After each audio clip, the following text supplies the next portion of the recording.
We're going to move out into the conversation, really getting, we started to touch upon it in the last panel, the idea of the role of government in what we do. I think David helped us bridge these two panels together, David Corus. And I think, one really interesting thing that's come about today is the idea of, what is the role of government in doing this? Is it all on the backs of government? How strong a role should government be playing in this? And so what we've done today is we've pulled together a really interesting panel of two municipal leaders and then two state-level leaders who are dealing with these issues directly. You can read their bios in the back, but every one of the folks at the table here are addressing long-term resilience in their communities. So this is a really great opportunity to hear from them, kind of what they're doing, and really start to dig into what we still need to do. The theme of today's conference, in a way, is that we need to have tough conversations, and we need to start having these conversations. And I think we can use this opportunity to talk with our municipal and state leaders to start figuring out how these conversations can start. So with us, we have the City of Long Beach City Manager, Jack Schnirman. We have the Mayor of Mastic Beach, Long Island, a village for now, Mayor Maura Spery. We have Rebecca French from, let me get your affiliation right, the Connecticut Institute of Resilience and Climate Adaptation. There's got to be an acronym in there, right? CIRCA, okay. And then we have Alexis Taylor from NJDEP, formerly of Rebuild by Design. So I think we'll just get the panel underway by me asking an opening question to you all. If you can share with us, what are you doing in your role to address the long-term threats of sea level rise? And we'll start with you, City Manager. Okay, thank you. It's great to see everybody. So in Long Beach, just to give everybody a sense of orientation, we are a barrier island off the coast of Long Island. And before Superstorm Sandy, we were virtually unprotected from any sort of climate issues. We didn't have any significant dune structure on our beach. Long before my time, the city walked away from a long-term Army Corps of Engineers project, which we've now resurrected. And on the bay side of the city, there was minimal at best protection there as well. And we were a community that relied predominantly on, we had a lot of little old-fashioned cottages, so to speak, little bungalows by the water, many of which, as you can imagine, were completely washed away. So just to share with you what we're doing now, give you a sense of the volume of activity. Going through the FEMA process, we've done 121, almost $122 million of FEMA reimbursable work to rebuild our city. And from an economic perspective, we're now heading on the right track. Before Superstorm Sandy, we were a municipality on the verge of bankruptcy. We're now back in the black. We've merged our fiscal and our physical recoveries and injected $6 million into our reserves to bring us back in the black. And we now have record low unemployment as well as record high revenue on our beach park. So specifically in terms of our projects, and I'll come back to what our homeowners are doing, the first thing we did, which was largely symbolic but also a major testament to resilience, was rebuild our boardwalk. And we did that in under a year, on time, under budget, with federal and state recovery funding. And I say that to bring up a story that I think a lot of folks in this room will be nodding their heads at. The Stafford Act, which is the underpinning of FEMA, said you can build back what was, right? A boardwalk that was largely constructed in the 1930s, not built to withstand storms of any significant magnitude. And we said to them, well, that just doesn't make any sense. How do we rebuild something as was before? We should be rebuilding it resiliently. And after a tremendous fight that Governor Cuomo and Senator Schumer got involved in on our side, ultimately we won that fight, and we now see a structure that is, we believe, a model of resilience. We have a wave break wall in front of the boardwalk, essentially bulkheading, sheathing driven 20 feet down into the sand, instead of southern yellow pine wood, which is quite light. We now have an understructure of concrete, hurricane straps, and then the top structure is Brazilian sustainable hardwood, which if you held one piece of the old wood and one piece of the new wood of each hand, is a absolutely dramatic difference. So we built our boardwalk now as a testament to that. But in addition, we've pumped money into our critical infrastructure, money into our water system, our sewer system, rebuilding them resiliently, doing tide flex valves and drainage work around the city. And we have two really big marquee projects now, or really three, underway. One, we have a North Shore bulkheading project. So two of these are on the bay and one's on the beach. On the bay, we have a $13 million project to do contiguous bulkheading along the North Shore of the barrier island. In the center of the city, also on the bay, we have a critical infrastructure protection project, which is a little bit more elaborate to safeguard our critical infrastructure and also allow for some recreational opportunities as well, and sort of live with the water to some extent. And we have an Army Corps of Engineers project to build a real dune structure and rehabilitate our jetties on the ocean side of the city. This project's over 30 years in the making, approximately $178 million for the Long Beach portion, and of course we're building an office of emergency management and a real OEM in City Hall. So that's what we're doing in Long Beach. And oh, by the way, we've fought for our residents to have the resources they need to elevate their homes properly. And the volume of activity in our building department is extraordinary. Something like in the several years before Superstorm Sandy, there were 0 home elevation permits that were given. And in the years since, I actually have the number in front of me, there have now been, I guess, dramatic pause, 769 house lift permits and almost 5,300 permits overall. We have, to give you a sense of context, 9,500 parcels in Long Beach. So that's the volume of rebuilding activity going on.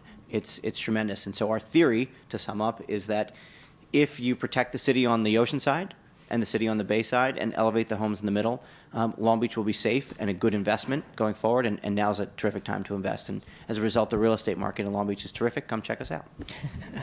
Great. Well, thank you, City Manager. So, Mayor Spery, when we did the research for our report, we were informed in a number of ways by working with your village in looking at kind of how towns, villages are dealing with sea level rise. What we found in the report is so much of the initial consequences of sea level rise are really hitting these back bay communities. Mastic Beach is one such back bay community.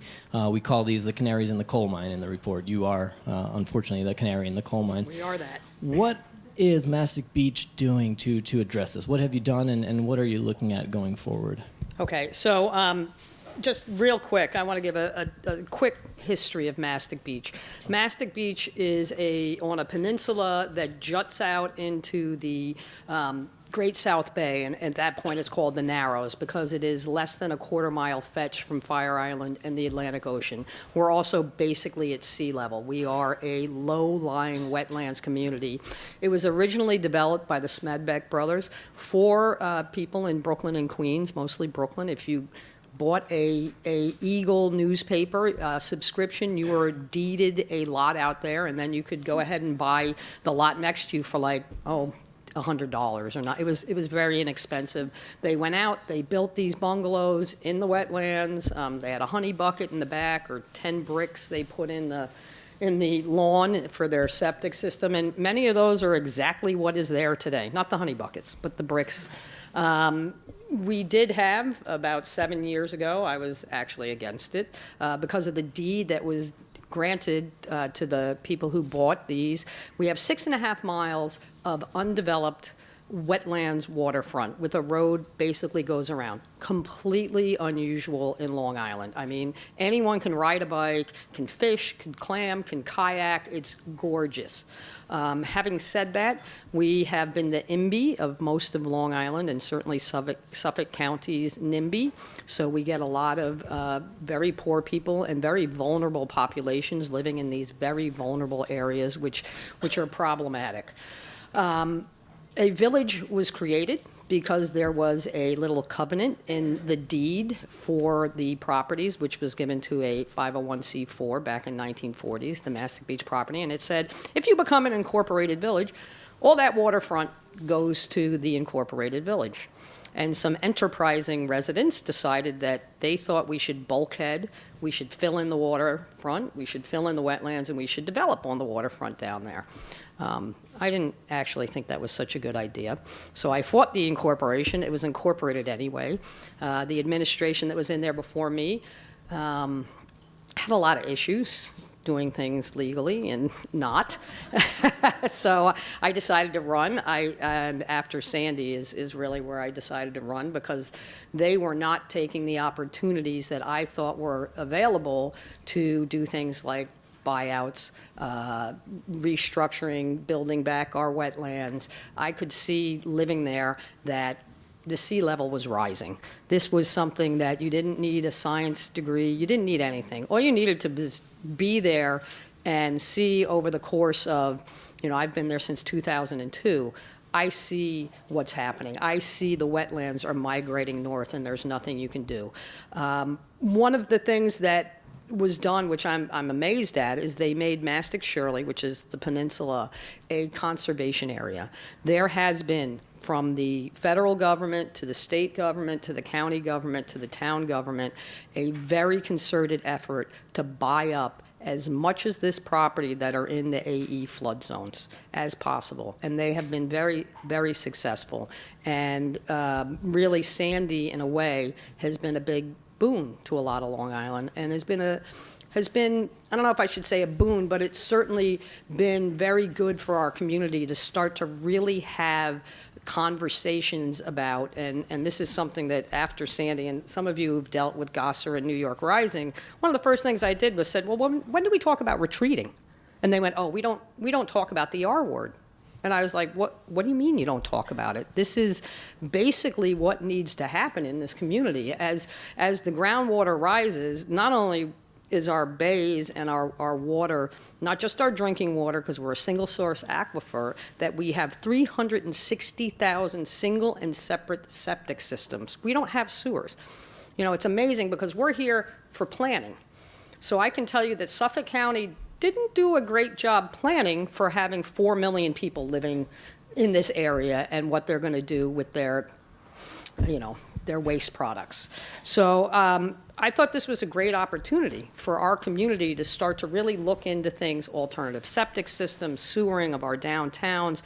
But more than anything, it's an opportunity to start doing a very fluid type of look at what we are going to do in communities like mine, where the water's coming in. So in 30 years, my house, I'm not going to be able to get to my house. Unless you put a boardwalk, I don't know that we're going to be able to have electric lines going down there. I am convinced that in 30 years, I will always be surrounded by water. Now, I'm going to be elevating my home. I don't want to move. But I'm talking to the Army Corps. I'm talking to different legislators. I'm talking to people saying, okay, how about giving me a life tenancy, do a life estate with me. My partner and I would love to have you buy us out, and when we're done, you can tear our house down. So there's all kinds of ways that we can do this, and I think part of the problem with government is that they're kind of stuck and they're like, this is how we do everything. And a situation like this, you can't be so strict and focused. You have to start to open up what you're going to do. One of the things I would love to see in Mastic Beach is that we become a living lab, that we become an educational and actual physical campus of how we deal with sea level rise. people can come down and look at native species, people can come down and look about elevating, how we start to deal with actually retreating and taking things down, how we can start to do alternative septic systems. There are so many things that are at the forefront of this problem that we could deal with in Mastic Beach and that people could learn from. And that's really where I'm going from and the direction I'm going into. I want to make Mastic Beach this living lab and this living campus so people can come and actually formulate policy, laws. How do we deal with, again, the septic systems? How do we deal with getting people to move out of the wetlands? And these are all things that I think over the next 30 years, Mastic Beach could be a real, he says the canary in the coal mine, but I think we can be the lab that teaches us how to move forward in a very smart, well thought out way. Thank you. So, Mayor Spery, you mentioned kind of the role of state government in some ways. You mentioned the New York Rising program. State government has a significant role to play in governing and leading around these issues, and our next two panelists represent Connecticut and New Jersey state governments. So, Rebecca, we highlight Connecticut in our report as being a little less impacted than the rest of the region, and in some ways, Mayor Spery will tell you, thanks to Long Island blocking. You can thank us for that. But that's not to undermine the fact that Connecticut coast will be impacted by sea level rise. So I'm curious, from your perspective, what is the state doing to tackle sea level rise? Well, I've started making sort of a laundry list here of everything that we have going on. Just for some clarification as to what my institute is about, I'm actually based at the University of Connecticut. I am a UConn employee, but our institute is a partnership between the Connecticut Department of Energy and Environmental Protection and UConn. So we similar to the Rutgers folks who were talking at the previous panel, very similar mission, but we have a very close alliance with one state agency. And as we've gone along in our first 2 years of existence, we've really built a lot of relationships with subsequent agencies, particularly Department of Housing is funding a lot of our projects. Thank you, Department of Housing, and David in particular. So I'm really speaking from that experience now of having worked with DEEP for 2 years and working with all state agencies across the board on this issue. For sort of particular projects, there's a great deal of home elevation going on in Connecticut post-Sandy. Most of that is happening, again, with Sandy recovery dollars funded by both the Department of Housing and FEMA. Some infrastructure projects around road elevation as well, a few of those projects. Critical infrastructure, wastewater treatment plants got some attention. We had one treatment plant in Fairfield get overtopped and spilled raw sewage into Long Island Sound. Post-Sandy, a microgrid was funded to keep that wastewater treatment plant online because it lost both power and got overtopped from flooding. And a berm is also being built around that plant to keep floodwaters out and also to protect the microgrid. They first got funding for the microgrid and then realized the microgrid itself was vulnerable to flooding. So they had to protect those things together.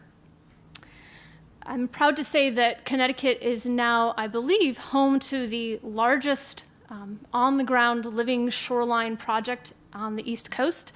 We have reef balls installed off of Stratford Point, which is a brownfield site, but also a bird sanctuary. So it is open to the public with some organization with Audubon Connecticut and Connecticut Audubon, which are two separate organizations. And if you would like to see that project, I really welcome you to come. It's now covering 750 feet of our shoreline and is quite a unique demonstration project of using reef balls to mitigate shoreline erosion and build back a dune structure that has been eroding there. So those are some sampling of on-the-ground projects. We also have a lot of planning efforts that have been funded. There are at least 10 individual municipal coastal resilience plans, either completed or in the works in Connecticut. In towns that don't have a specifically called coastal resilience plan, there's other planning efforts for around specific drainage, flooding issues, or designing for flooding structures along the coastline, both mostly hard structures. And there's also several regional planning efforts around specific topics. The Department of Public Health has a drinking water vulnerability study. DECD is looking at vulnerability of historic properties, and the DEP has a planning project looking at wastewater treatment plant vulnerability across shared vulnerabilities across all wastewater treatment plant systems that we're actually working with them on that project. So again, that's a brief sampling. Buyouts have not happened to a great deal in Connecticut, but the Lincoln Institute did feature 2 projects in West Haven and Milford, Connecticut. West Haven is the largest single buyout program we've had in the state, with 32 homes that are in and around an old marsh. They were largely moderate, low-income properties.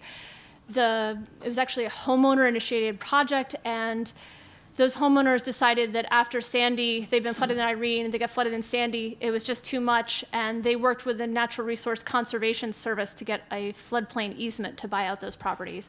So again, just a sampling of a lot of different projects, but that I'll elaborate on those more. Great, as we thank go you. on. Thanks. Yeah, that's very helpful. Okay, so now, Alexis, our report kind of shines a spotlight on the Meadowlands. Obviously, you're in the agency you work for doing work there with RBD, Rebuild by Design. There's a project focus there that you're now looking to carry through with DEP. You know, we see the Meadowlands, I described it before as a bathtub, but it's a bathtub that we've built a lot of really important stuff in, whether they're rail lines or warehousing units, energy generation, and communities. Setting up a tough question for you, but what can we do, or what is being done in the Meadowlands to address sea level rise? So just to give you a little bit of my background, I actually have the privilege of having both worked on the Rebuild by Design competition, and as many of you know, these projects began from outside of government and then transitioned into government. And I also transitioned into government with the Rebuild by Design project. So I am now at the state of New Jersey implementing the projects that I got to work on during the competition phase. I will say that, and I work on both projects, the Hoboken project and the Meadowlands one. The Hoboken project really remains largely the same framework as was established during the competition, and that speaks to the strength of the strategy. It's a 4-part strategy, but I guess to really kind of break it down, it's a fortification project. What we're doing in Hoboken is we're fortifying that asset, along with stormwater management and green infrastructure and things that build ecological value. In the case of the Meadowlands, what was initially proposed was a 9.5-mile berm system that also had many qualities of fortification and also encouraging development there. Not only was that project, it was an $850 million project, and we were only given $150 million.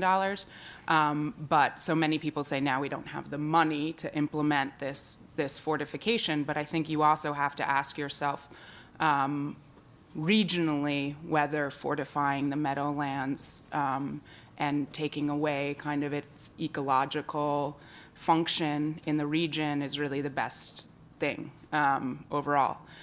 So it is a very complicated situation of balancing the local needs when you're looking at overall ecological uplift. What would the region be, as we're fortifying Manhattan, fortifying Hoboken, what would the region be if it didn't have a place to absorb some of this water? And again, that's one of the complicated issues that we're dealing with. So when Dan Zerilli said earlier this morning that if we had all the money, of course we would invest that in a large storm surge gate. Actually, one of the things that we looked at as we were rethinking this project was why wouldn't we, go further down the Hackensack River and create a storm surge barrier?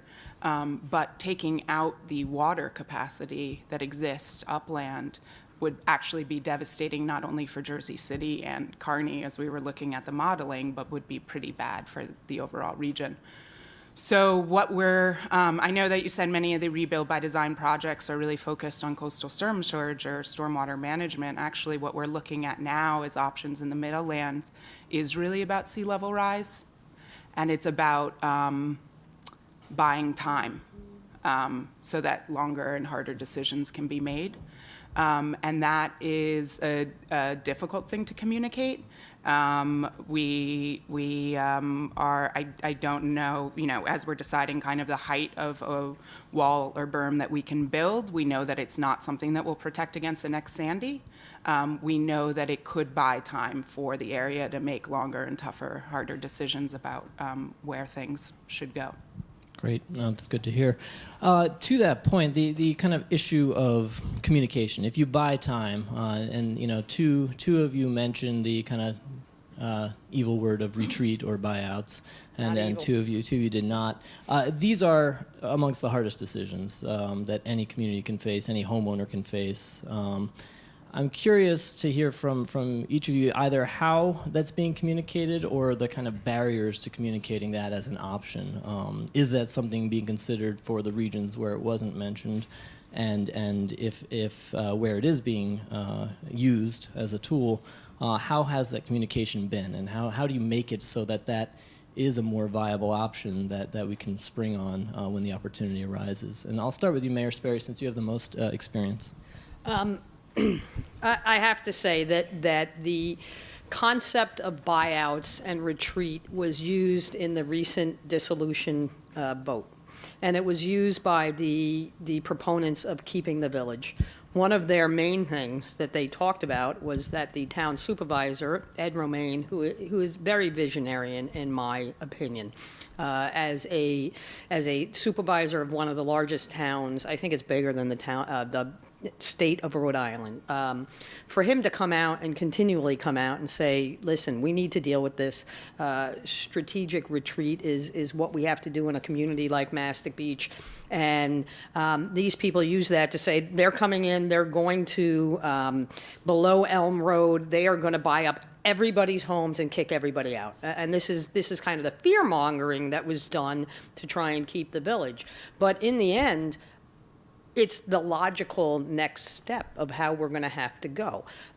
The problem is people have property rights. So it's really a mixed bag, and this is part of the governance. This is the part of, it's so different than what Jack and the city of Long Beach is dealing with. But a great example is I go to a land use training at Touro Law School. So it was 4 days of discussing the legal ramifications and how do you deal with people buying. I have people who, after the storm, moved out from Queens and bought homes that are in the AE8, which is very, very floodplains.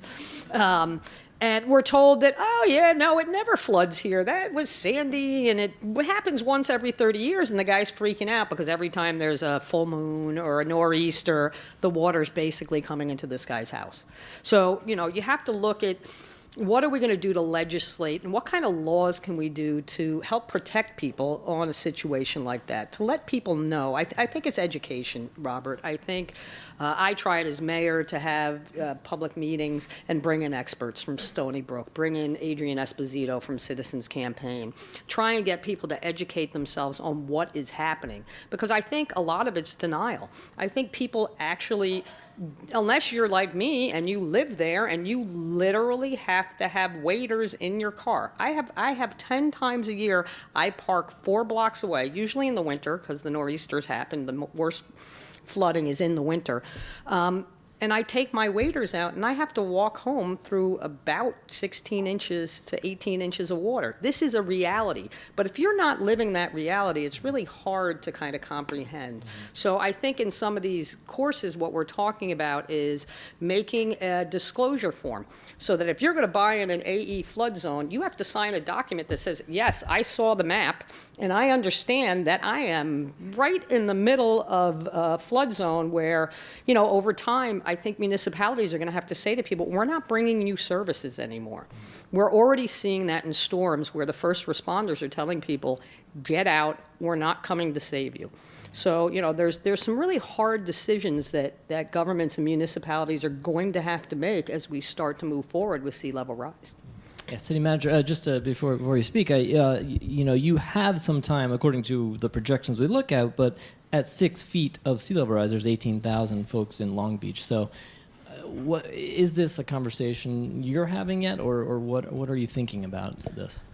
It is. First, let me just say, folks may not realize, Mayor Spery has done some extraordinarily courageous things that ought to be, folks ought to just take a quick moment.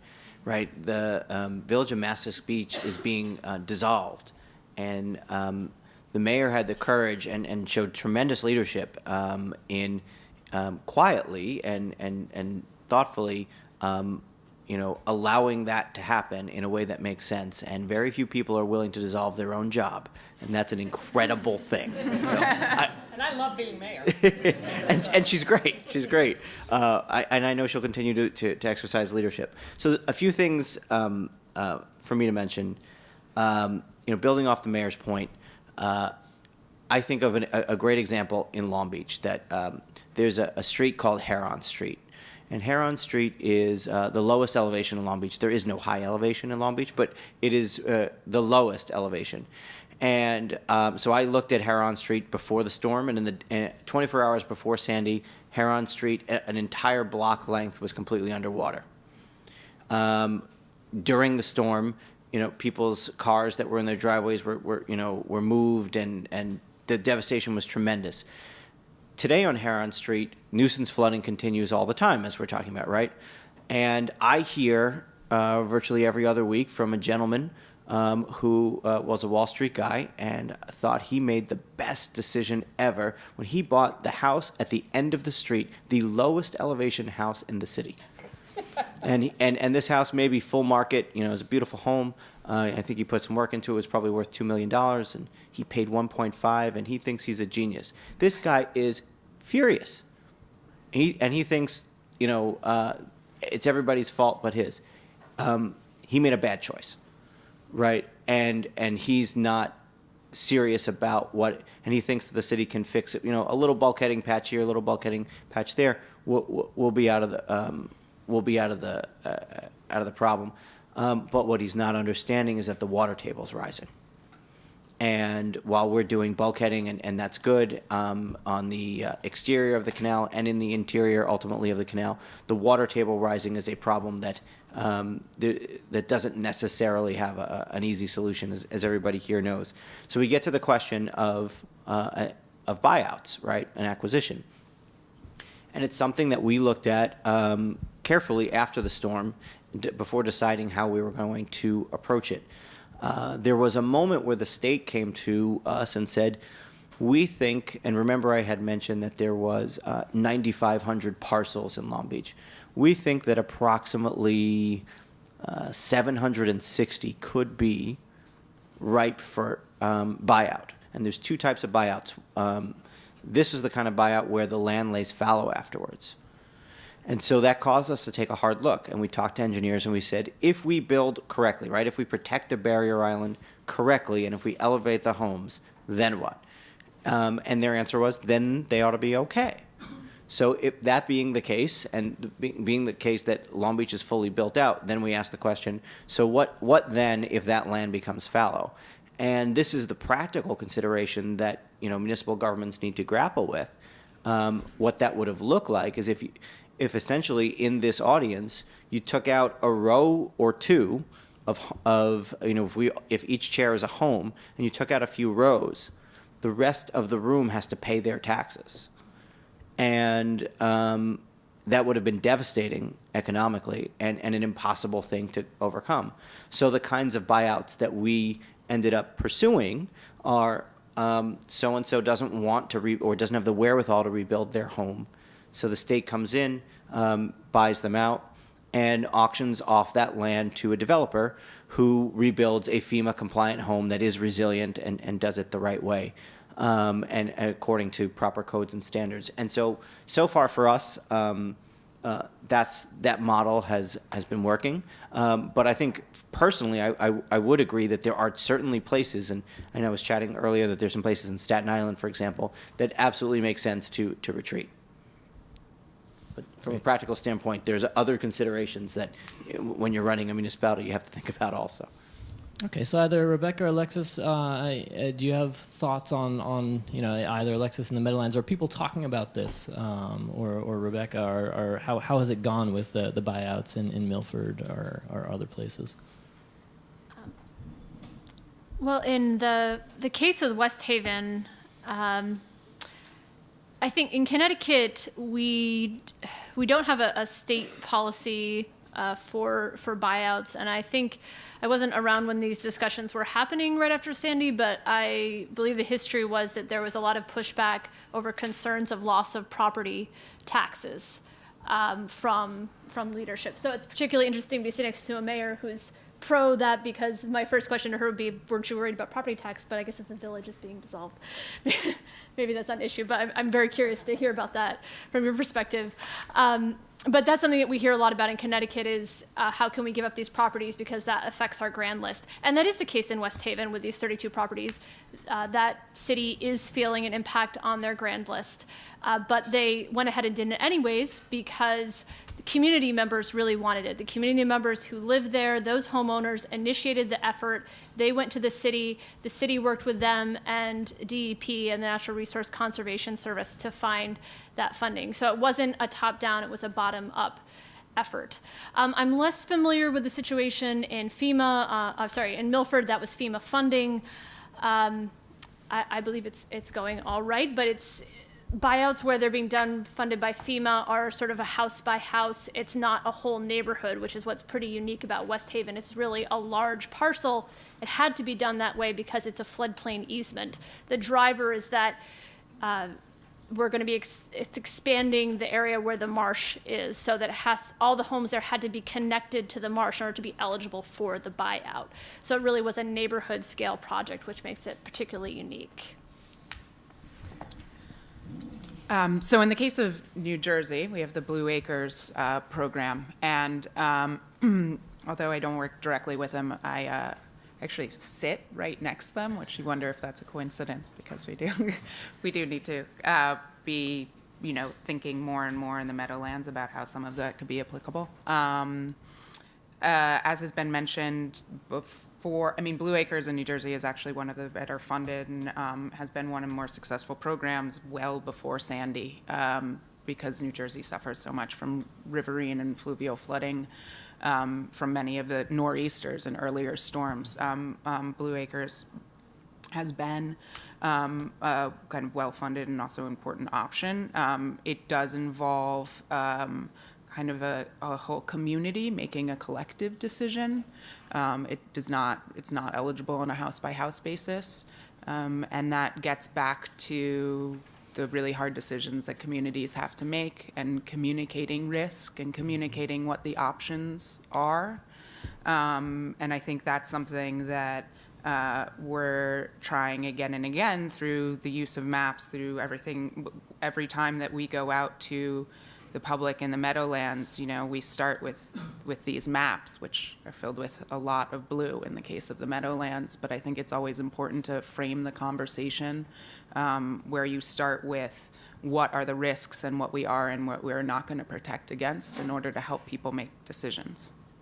And do folks understand that? That's, we go out there with maps ourselves and kind of have conversations with communities like Mastic Beach and Seabright and other communities. And there's a sense that, these maps are scary, but like Mayor Spery said, unless you're in your waders dealing with this every day, this is a future that you don't have to worry about. Do folks get that, and the fact that the decisions we make today are the ones that are going to dictate what happens in the future? We have to start deciding this today. Is that? I guess I'm curious if residents grasp the enormity of this problem and how it might impact them. That's for anybody. I'd love to take that for a second. So Congressman Lee Zeldin, who is on the Infrastructure Committee and the Armed Services Committee, lives on the peninsula. down by the water. And when Lee started his career, he was a climate change denier. Over the course of the 8 years, he has, I'm not sure if he's got on board with climate change, but he has totally gotten on board with sea level rise. So, I mean, that's 50% of the battle, right? So I think, like you said, when you start to deal with it on a day-to-day basis, it becomes a reality, and it's good to see that one of our congressmen is having to deal with it because it has totally changed his perspective. And I think that's a positive out of a negative. And real quick, I just wanted to answer Rebecca on the property taxes, where we're very different than the city of Long Beach. In Mastic Beach, there's not as much development down by the water because of obvious reasons. And for us, because we are a very low-income community and a lot of and they're smaller properties and they're smaller homes. And what we have a lot of is that landlords have seen this as an opportunity where they buy up quite a few of these homes, and they find that if they do low income, it's a check that automatically comes in. And what we found with property taxes is when you're dealing with a vulnerable population in such a vulnerable area, it actually makes more sense not to have the houses, because we find there's a tremendous amount of overcrowding. So you'll have a 2-bedroom cottage with 8 people living in the 2-bedroom cottage. So out of those 8, maybe 5 of them are school-age children. In our school system, it's between $15,000 and $20,000 to educate each one of these children.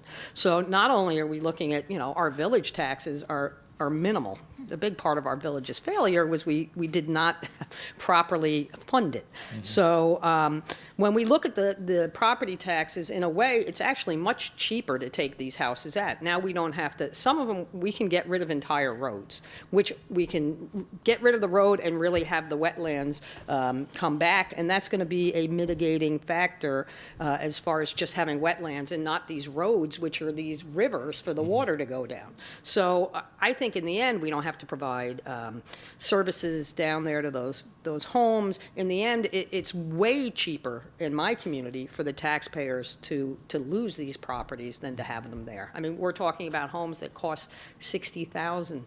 $100,000. Their property taxes are really, for us, for the village part of it, are minuscule. But when you look at how much it costs to educate a student, that's where the property taxes are burdensome for the people. And in a way, it's better to get rid of them.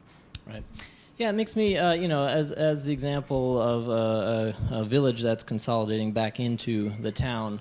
I mean, is this something that we're going to see a wave of as we get further down this road of sea level rise? Is the idea that kind of individual waterfront towns may need to retreat back into the town that they're a part of, or is that too hard a future to even consider?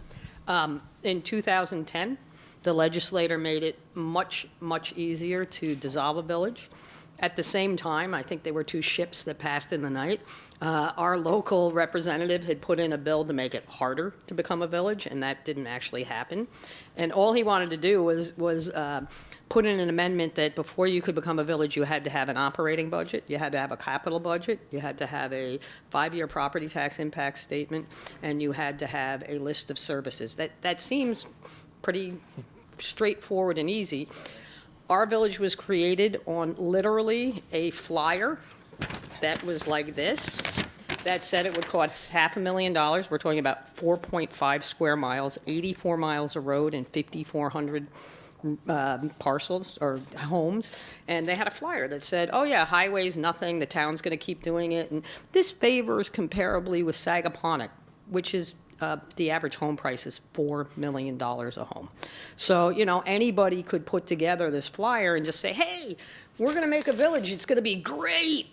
And, the people were so desperate for change, I know this sounds kind of familiar, that they were more than willing to completely vote against their best interests. And in the end, 7 years later, when they finally found out, oh, crap, this actually costs money to be a separate municipality. They were told it wouldn't cost anymore to be a whole entire another layer of government. And they bought it. They were so desperate for the problems we had that they bought the lie. And 7 years later, when they were given the truth, they went, we don't want that. So I think we're a very, very unique situation. I don't see Bellport Village or any of these places taking a gander at dissolving. I think they're okay. I mean, a village government can really be very effective. We could have been very effective with sea level rise and doing a lot of this stuff. But again, it's really, you have to deal with all the conflicts that are out there. Yeah, and I think in particular, I guess the question I have, we work in Seabright, New Jersey, which is a barrier beach community. No upland. Mastic Beach has the benefit of upland, so you can create new ratables up on higher ground. Right. Place like a barrier beach community, and Long Beach is one of them, or communities in New Jersey. What's the future of those places where we see full inundation of a town, and how do you get to that future? How do you plan for that future? That's you, Alexis. That's me. That's you. I know. I see her like, I don't want to deal with that.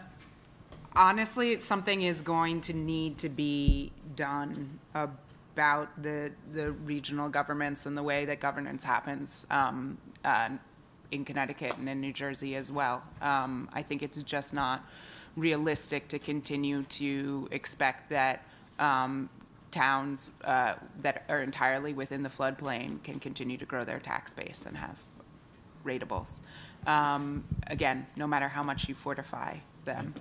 And I don't know what that solution is. I know that regional bodies will be of great importance in this. It was mentioned earlier that New Jersey does have these commissions, and they've gone through eras of having a lot of influence and power and less. But I think to bring back the planning and long-term decision-making of these commissions will be an important component in getting past some of those municipal problems. Any other thoughts, City Manager? So to add on to that, so the governor, put forth over the last several years a variety of initiatives to make it easier to consolidate municipalities, and there have been startlingly few takers thus far. So, just going through the experience that I've had now in Long Beach the past 5 years, I would say an advantage of being a city, for example, in terms of a level of government, is that I'm able to get everybody around one table, right? I can get our police, fire, public works, everybody, and coordinate together and actually have effective action and coordination, and that's great. Where there's really tremendous room for growth is at the regional level and collaboration. So the counties really have an ability to be those conveners, and they haven't yet had the level of success, at least in Nassau County, that I think that we would like to see there. An ominous sign is quietly, under the radar, in the midst of the budget problems that Nassau County faces. They cut the $250,000 out of a $2.9 million, billion dollar budget. They cut their ability to participate in the regional planning body yesterday. I don't know that anybody noticed that. I bet people in here are paying attention to that. That's a big deal, and that's disappointing. And it cuts the ability to actually think through these things, right, and convene people and get them together. And we need to see more of that, not less, because I can beat my chest and say in Long Beach we've been successful. We've done what we can do under our purview, and we have. But we are one small municipality fighting for resources and planning and all of that good stuff, right? Why are we not part of a larger network of other coastal affected municipalities, at least on Long Island, if not broader? We need folks to convene that. Yeah, I mean, clearly this is a challenge in Connecticut as well. Due to our geologic history, we do have high ground, even within all of our coastal municipalities in their existing borders. There are places where we can have infill redevelopment.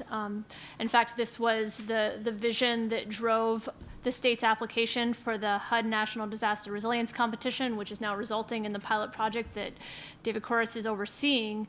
And we focused on that because it is a repeating pattern along our coasts. We have a lot of heterogeneity, but one thing we do see is we have high ridge lines that extend all the way out to the coast in some cases. You can be right at the coast in some places in Connecticut and be 25 feet up in the air.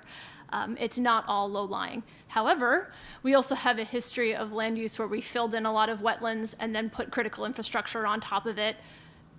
Long Wharf in New Haven is a great example of that.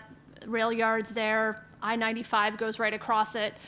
And so we have definitely those challenges in those low-lying areas, and there will be impacts on communities from sea level rise. So what we're trying to do, especially through the vision of the National Disaster Resilience Competition, is get communities to look at what kind of issues they're going to have to deal with in the near term in their low-lying neighborhoods, but also look at at least at the community, even at the municipal level, think of the whole area. Because right now, it's even at the scale of, we're just looking at our coastal neighborhood, not even sort of thinking as the whole municipality. The next step up was also needed of regionalism across municipalities. We do not have county government, but we do have councils of government, which are helping to convene and are partners with our institute on helping to have those conversations, but they don't collect taxes. They don't have an ability to set a budget. So all those decisions still have to happen at the municipal and state level.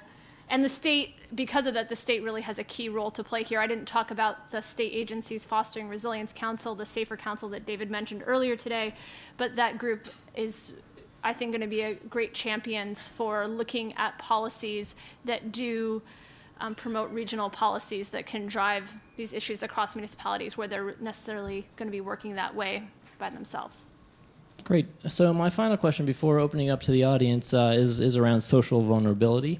We were all issued, for those of you who were here at the prior panel, we were issued a challenge by Dr. Mindy Fullilove to really, understand and relate to kind of the underlying challenges that come from historic racism and kind of the economic disparities that we've created.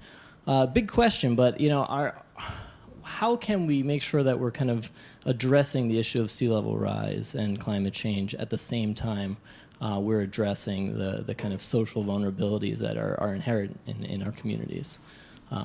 Anybody willing to take that on?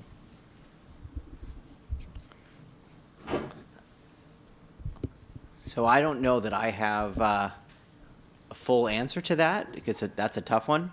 But I'll start with the answer of we have to. And so in Long Beach, that's something that we are very much into right now. We're rolling up our sleeves, and we're getting into we've gotten into a very challenging process. There's a community which is majority minority called North Park, which was walled off in a legacy of institutional racism from the rest of the city. And it was literally the train station was built in such a way, and a shopping center was built in such a way that you have a wall that formed. And the last wall to it is the water, except there was no protection.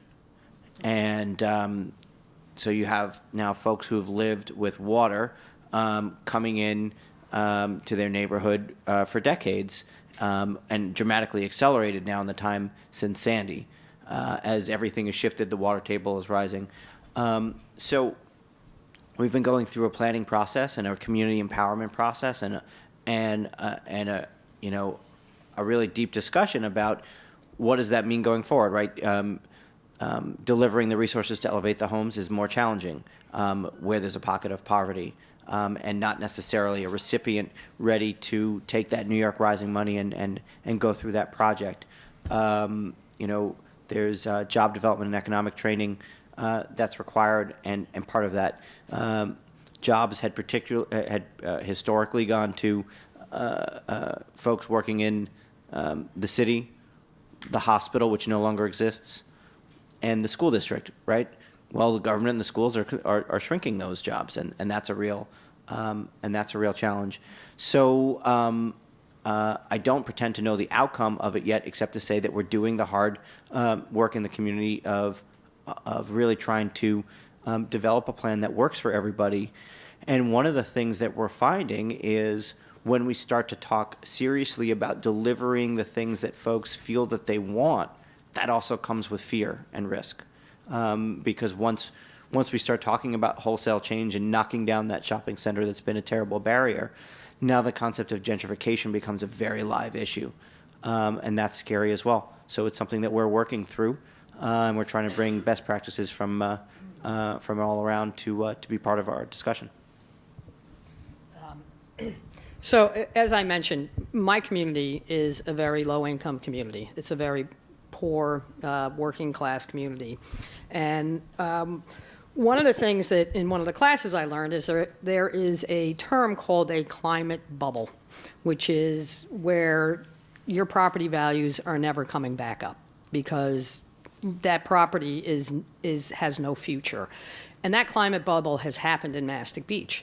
And unfortunately, one of the side effects there is that there's all these houses that are now cheap and easy to throw a coat of paint and then put in renters who tend to be very low income who come into our community.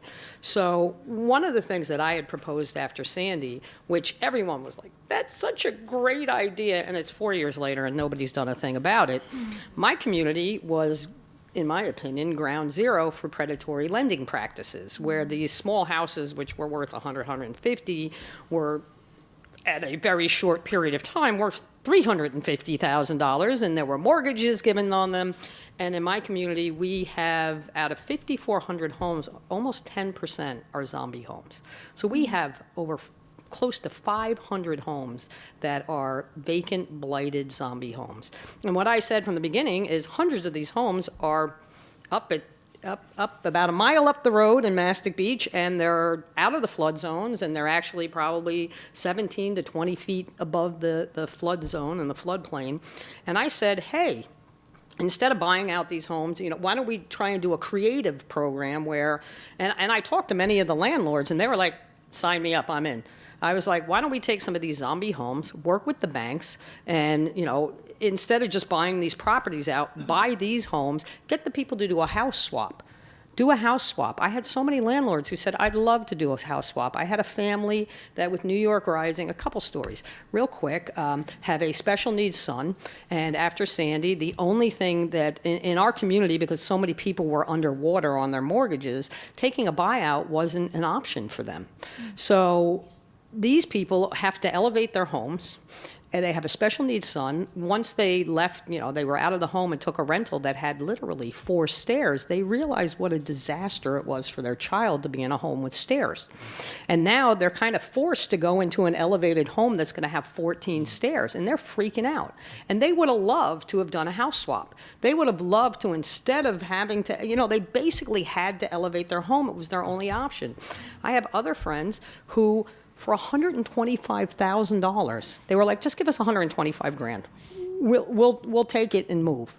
They couldn't do that. They were like, well, but your mortgage and the property values and your house isn't worth that much, but we'll give you $220,000 to elevate your home. And it's mind-blowing. It's like, really? Because you could have just given them $125,000 and you could have just torn their house down and had some resilient wetlands down here. So, they joke and they say government works at 2 speeds, right? Slow and glacial. And that's kind of part of the problem is that you have these solutions. To me, you have to think out of the box. You have to be creative. And you also have to expand what you're going to do. So it's not just buyouts and it's not just elevations, but it's house swaps. It's, it's life estates. You have to try and create a much larger base of solutions so that we really can do the majority of what we want to do, right? Which is kind of to protect people and move people out of these flood zones.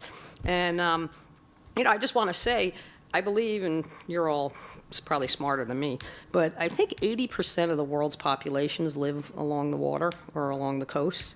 So I live in Mastic Beach on the water because it's, as a high-end painting contractor, the only place I could afford to have a home looking on the water. We have to deal with the fact that human beings seem to want to be on the water.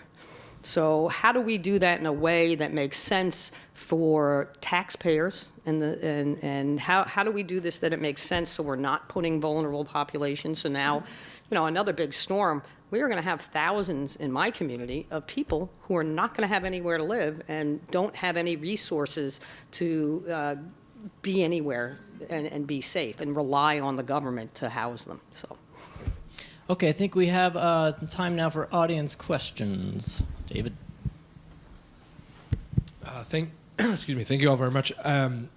Excuse me. On the property tax issue, which has come up a bunch, I see a lot of parallels between the urban loss of industry that was slow, it was inevitable, but it wasn't preventable, and it resulted in a significant loss of tax space in our urban centers.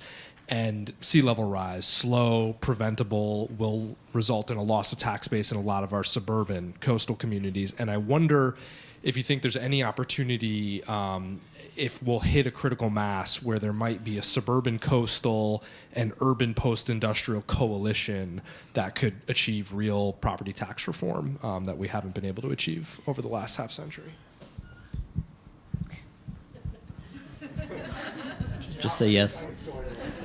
Well, I feel like that was a plant, David, because I know you think that there is an opportunity for that to happen. I think this is an important discussion for debate in the state of Connecticut. I hope that I think SAFER is actually a great opportunity for us to have that conversation because it is state agencies, but it also has the Connecticut Conference of Municipalities. These are good groups to talk through this, and it can be a very charged subject, though. So it's something that we need to go into with understanding that we don't want to end the conversation there. And in some cases, I have seen in public meetings where these coastal resilience planning things are happening that community members will say, "Well, you're not going to take my house." They start talking about eminent domain, and that can freeze the whole conversation around planning for sea level rise, which, as the mayor said, it's not all about buyouts. There's a lot of different things that you can do. So you don't want to stop the conversation there, but I think it's an important conversation to have. And it needs to be very well informed by flood risk mapping, which I had to get that in there because that's multiply what our institute does.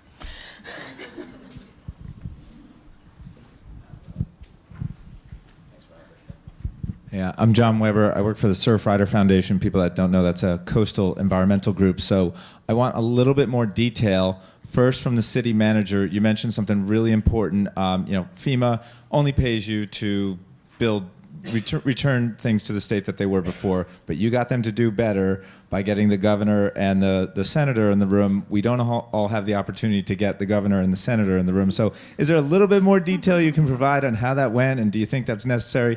And then for the mayor, I'll just get them both out here. Just a tiny bit more detail on this house swap thing. Was there a right of first refusal involved in that? And just walk me through that a little bit more after the city manager.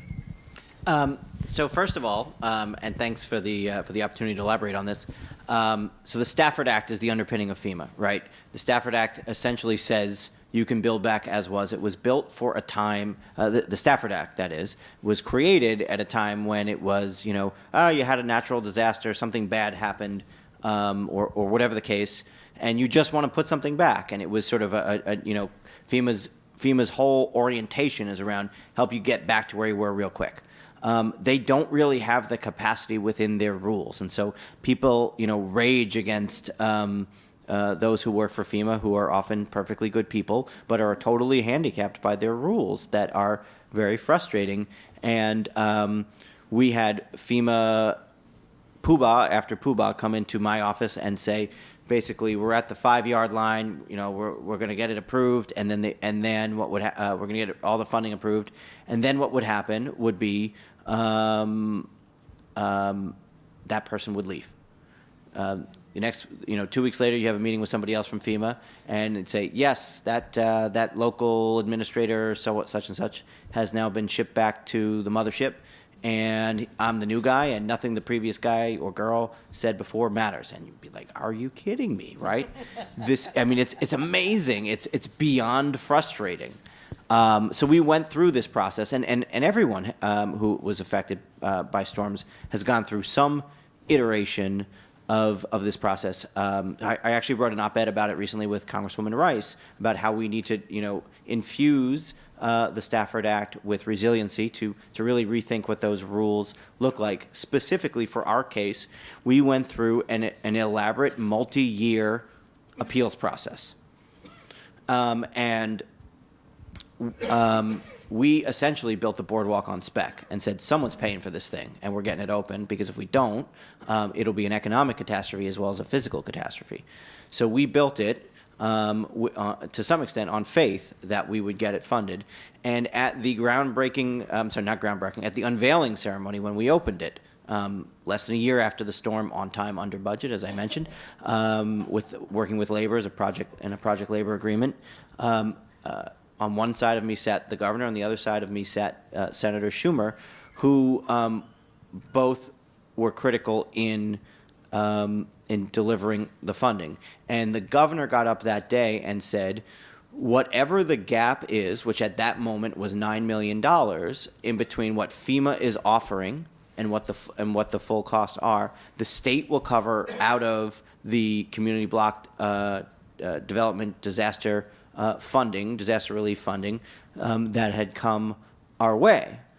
And so the really neat thing about him making that pledge is it meant from that moment forward that state homeland security would be our fiercest advocate with FEMA to make sure that FEMA ultimately did the right thing, because that would then free up $9 million in recovery funding for other uses. So it was really, it ended up working out well. It's a complicated, long story that started to gray some of everybody's hairs, part of it, but it took a lot of folks working together, and it really felt like 2 steps forward, 3 steps back, and then 4 it was crazy, and not a replicable process, which is why I advocate rethinking the Stafford Act. But before I answer your specific question, I just want to tag on that. One of the things that I find incredible is that the entire New York Rising process, now let's remember, I think it was over $60 billion was given to New York and New Jersey, and I guess Connecticut as well. Not as much. Not as much, though. I think it was mostly New York and New Jersey to deal with what happened during Sandy. And a tremendous amount of money was given to elevate homes. And in my community, as I said, we don't have sewers, and our septics are in groundwater. My septic system, most of the septic systems down by the water in Mastic Beach, when you open the lids, the groundwater's at the top. We don't have them pumped. We just have them chemically treated. Our bay, the Great South Shore, the Great South Bay used to provide 50% of the shellfish in this country. We now provide 0. That is a frightening. When I moved to Mastic Beach, the entire creek by me was choked with eelgrass, which is where our shellfish loves to live and procreate. At this point, we have, I think, 5% of our eelgrass left. So if you start to when you look at what's happening because of the nitrate loading, the $260 billion of industry that is going down the tubes because we are choking and killing our bays and our sound, killing it. It is basically us and our effluence that is destroying what makes Long Island, Long Island. None. Unless you actually tore your house down and rebuilt your house, nobody had to do anything with their septic systems. So here we're giving hundreds of thousands of dollars. My friends who they gave $200,000, who would have taken $125,000, no money is going to doing anything with the septic systems. No requirements, because I believe it's the Stafford Act, is like, well, if you had a house there with a crappy septic system, no problem. We're going to pay you $180,000 to elevate your home, and you can continue to pollute the bay, and you can continue to use that totally inadequate system where, had they given them another $15,000, $20,000 per home, we could have alternative septic systems that have almost 0 nitrates going in. The fact that the government is kind of so slow in understanding that, listen, you have an opportunity. The good news is the Army Corps of Engineers is now planning on elevating 4,400 homes on the South Shore of Long Island. And we are all saying to them, fix the septic systems. Every one of those homes that you're elevating, make sure they have a septic system that is not going to continue the destruction of our environment. And that's really important. As far as the house swaps, nothing's happened. It's a great idea that nobody can seem to make work. There are too many moving parts. It's difficult to find out who even owns the zombie homes. The one thing that's good is that we've passed a law now. I have to say I put a lot of pressure on the legislators to make a zombie home law. Hopefully, as this goes through, maybe there's an opportunity. But at this point, it's a great idea that is way too complicated for really any government to take on. Okay, last question.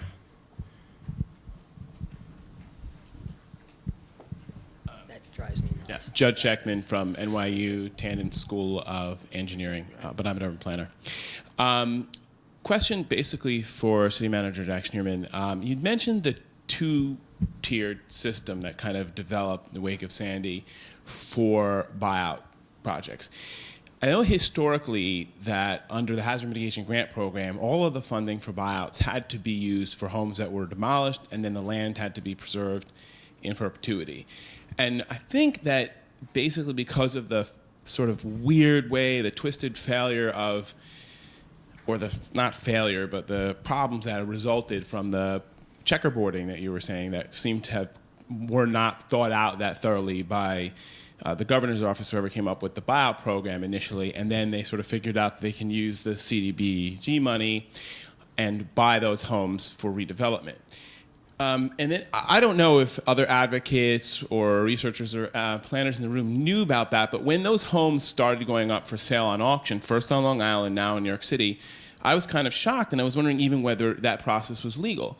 But you made it out to seem like this was a good thing because we'd be getting resilient construction. But why is the state in the business of buying homes at a loss? And then, you know, in other words, buying them for more money than they're worth, reselling them at a huge loss at the cost of the taxpayers to get development. Why are we in the business? That's not a buyout. That's just a gift. In other words, that private homeowner is free to sell their home, and if the home is beyond repair, it's more than 50% damaged, developer could demolish it. There's other ways of incentivizing redevelopment through your codes that don't require the taxpayer-funded development projects, which are not going for affordable housing or anything socially beneficial. So I don't know where the criticism, why this kind of program hasn't been more criticized, but I'm pretty pissed about it. It doesn't seem like it's a good public investment to me. So I'm wondering where your support for that comes from, and you know, if you think about it, or in this room of friendly folks, you could actually share what you think about it and maybe the direction for the future of that program. Thanks. First of all, I don't know that I can speak to what the state's doing and why, and I definitely can't speak to the prices that they're paying and whether they make sense or they don't make sense, or how that's working versus what they're auctioning it off for, and so on and so forth. I can only say that from a purely municipal perspective, what we want to see are elevated homes. And I think some of your criticisms may be absolutely valid of the way that process is taking place.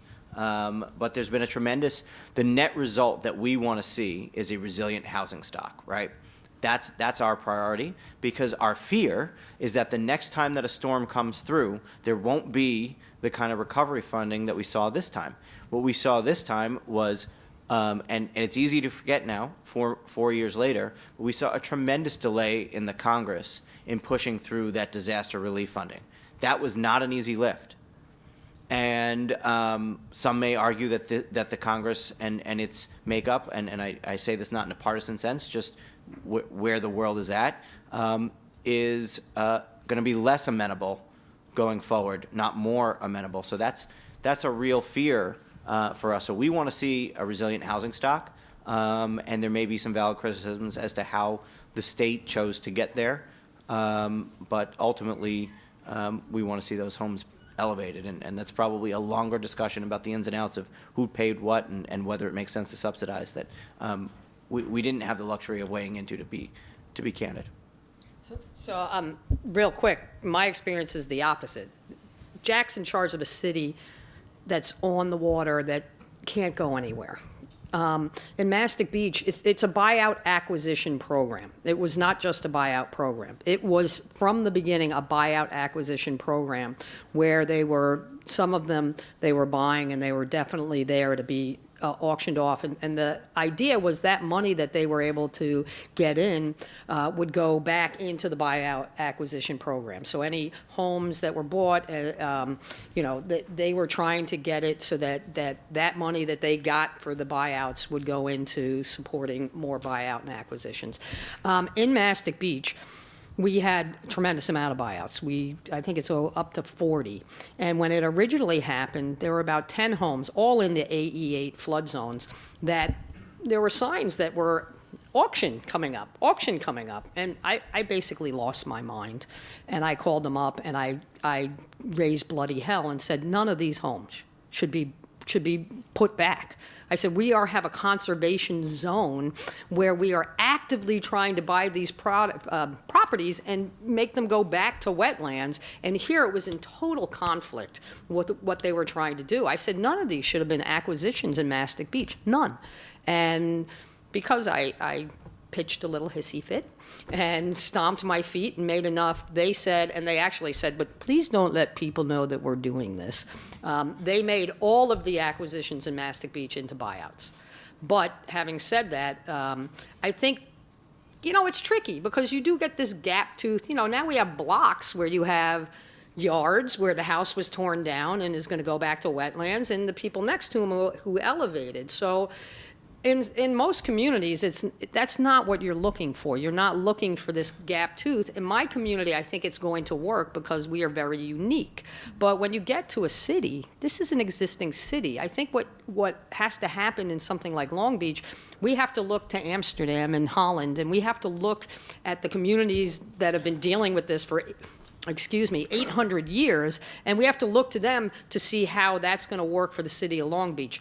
I think it's very different when you look at Mastic Beach. It's the two sides of the coin of how we move forward. So, again, it's all about, there is not one easy answer to this.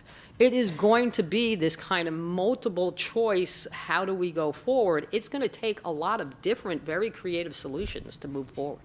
Great. Okay, before I ask you to thank our panelists with a round of applause, I just want to say stay in your seats for our next section, which will have us moving around in a little bit, so don't get too antsy. But I want to thank the panelists for their great insights. Thank you.